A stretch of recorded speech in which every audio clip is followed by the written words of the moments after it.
क्या करूं, मैं इतनी सुंदर हूं तो।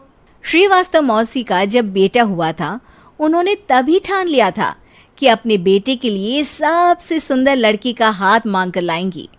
श्रीवास्तव मौसी को भी बचपन से हीरोइन बन के रहने का बड़ा शौक था, तो बहू भी उनको हीरोइन जैसी ही चाहिए थी। एक दिन उन्होंने मिस गाजियाबाद डिम्पल से उसकी शादी करवा दी। यहाँ बस एक ही दिक्कत थी, डिम्पल को फेस मास्क बनाना तो आता था, पर आटा गूंथना नहीं आता था। बातें तो पक्की पक्की करती थी, पर रोटियां कच्ची पक्की बनाती थी। कमला बहन, मानना पड़ेगा, आप शहर की सबसे सुंदर लड़की को ब्याह कर ले आई है अपने बेटे के लिए।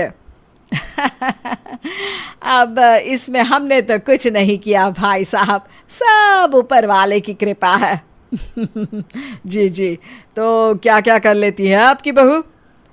सब कुछ। जाओ बेटा डिम्पल, शर्मा जी के लिए थोड़ा नाश्ता पानी बना लाओ। डिम्पल नजदीक जाकर श्रीवास्तव मौसी के कान में फुसफुसाती है। मम्मी जी, नाश्ता बनाना तो नहीं आता, सिर्फ पानी ले आओ। अरे बेटा, तुझे देखने कितने लोग आए हैं, इन सबको पानी पिलाने का ही इरादा है क्या? सुंदर हूँ इसलिए देखने आए हैं। क्या करूँ, मैं इतनी सुंदर हूँ तो आप ही बताओ ना, क्या करूँ मैं? अरे बेटा, कुछ मत कर, खाना बनाना सीख ले बस। श्रीवास्तव मौसी के लिस्ट में सुंदरता सबसे ऊपर आती थी और उन्हें उसी का फल मिला। उनके बेटे अशोक ने एक दिन माँ से शिकायत की।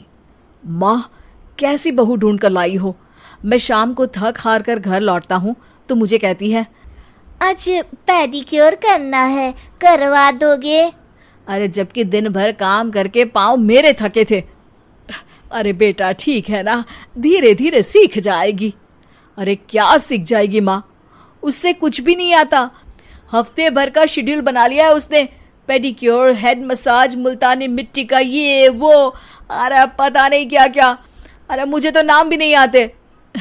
देख बेटा, खाना बनाना, सब्जी काटना, ये सब सीखा जा सकता है, पर सुंदरता नहीं सीखी जा सकती। इतनी सुंदर बहू मिली है, फिर भी तू खुश नहीं है, कैसा बेटा है तू? श्रीवास्तव मौसी का मानना था कि समय रहते बहू सब सीख जाएगी, पर मिस गाजियाबाद से शादी कराने के बाद घर का जो नाम हुआ है वो जरूरी है। अरे सबकी बहू खाना बना लेती है, हमारे घर में तो काम वाली दीदी भी है, पर हमारे घर में जितनी सुंदर बहू है ना, उतनी किसी के घर में नहीं। ऐसा श्रीवास्तव मौसी सबको कहती रहती। फिर एक दिन वो हो गया जो नहीं होना चाहिए था, डिम्पल को पिंपल हो गया। डिम्पल घर में छुपी बैठी थी, पर ऐसी खबर छिपती कहाँ है। शर्मा जी घर में अपने बेटी की शादी का न्योता देने आए तो उन्होंने पूछ लिया, अरे आज आपकी बहू नहीं दिख रही?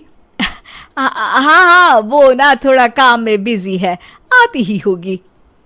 और इतने में डिम्पल सही में किसी काम से वहां आ जाती है। बस शर्मा जी की नजर पड़ जाती है डिम्पल के पिंपल पर, जो उन्हें चांद पे दाग जैसा लगता है। पूरे शहर में बात फैल जाती है कि डिम्पल को पिंपल हो गया है। ये दिक्कत काफी गंभीर थी और श्रीवास्तव मौसी को पता था कि अगर ऐसा चलता रहा तो उन्होंने जो हासिल किया था सब मिट्टी में मिल जाएगा। उन्होंने फट से डिम्पल को अपने कमरे में बुलाया। अरे बेटा, शर्मा जी के बेटे की शादी 1 हफ्ते में ही है, हमें उससे पहले ही तुझे वापस सुंदर बनाना पड़ेगा। तू बता, तुझे मेकअप के लिए क्या क्या चाहिए? डिम्पल की दी गई लिस्ट का सामान श्रीवास्तव मौसी शाम को ही ले आती है और उसके बाद शुरू होता है डिम्पल का मेकओवर। 1 हफ्ते में सारे क्रीम्स पाउडर टेस्ट हो चुके हैं और डिम्पल और श्रीवास्तव मौसी रेडी हो जाते हैं शर्मा जी के बेटे की शादी के लिए। शादी के दिन डिम्पल बहुत सुंदर लग रही थी। श्रीवास्तव मौसी को उम्मीद थी कि बस अब तो हर जगह वो और डिम्पल ही छाए रहेंगे, चाहे शादी किसी की भी हो। पर जब वो शादी में पहुंचते हैं तो उन्हें बाहर शर्मा जी लोगों का स्वागत करते मिलते हैं। अरे कमला जी, सही समय पर आई हैं, आप ही का इंतजार था। हमने भी हमारे बेटे के लिए मिस अहमदाबाद ढूंढी है। डिम्पल और श्रीवास्तव मौसी दोनों के मुंह खुले के खुले रह जाते हैं शर्मा जी की बहू को देखकर। वो तो डिम्पल से भी ज्यादा सुंदर थी। क्यों, हमने भी अच्छी बहू ढूंढी है ना? हाँ हाँ शर्मा जी, बाकी आजकल के जमाने में सुंदरता से क्या होता है भाई। देखो, बूढ़े तो सब होते हैं, मैं तो मानती हूं कि बस रोटियां गोल बना दे, इससे ज्यादा क्या चाहिए। सुंदरता का क्या है, ढल जाती है, पर गुण वो हमेशा रहते हैं। अरे बाबा, इतना बड़ा ज्ञान आपको कोई गुरु भी नहीं देता जितना बड़ा ज्ञान आपको एक छोटे से पिंपल से मिल गया। अगले दिन जब अशोक डिम्पल से बात कर रहा होता है, कल शादी में मिस अहमदाबाद के बाद सब मिस गाजियाबाद यानी तुमको ही देख रहे थे। क्या करूं, मैं इतनी सुंदर हूं तो आप ही बताओ क्या करूं। क्या करूं मैं तो कहती हूं कि घर का कोई काम कर या फिर बाहर अपने लिए कोई काम ढूंढ ले। है? क्या कहा माँ जी? हाँ जी, सुंदरता का क्या है। कल तूने मिस अहमदाबाद से मात खाई, आगे कोई मिस हैदराबाद आ जाएगी या मिस फैजादाबाद आ जाएगी, इसलिए काम पर ध्यान दो। हाँ। और कुछ महीनों बाद, अरे बहू, काम करने के बाद तू सुंदर नहीं, अति सुंदर हो गई है।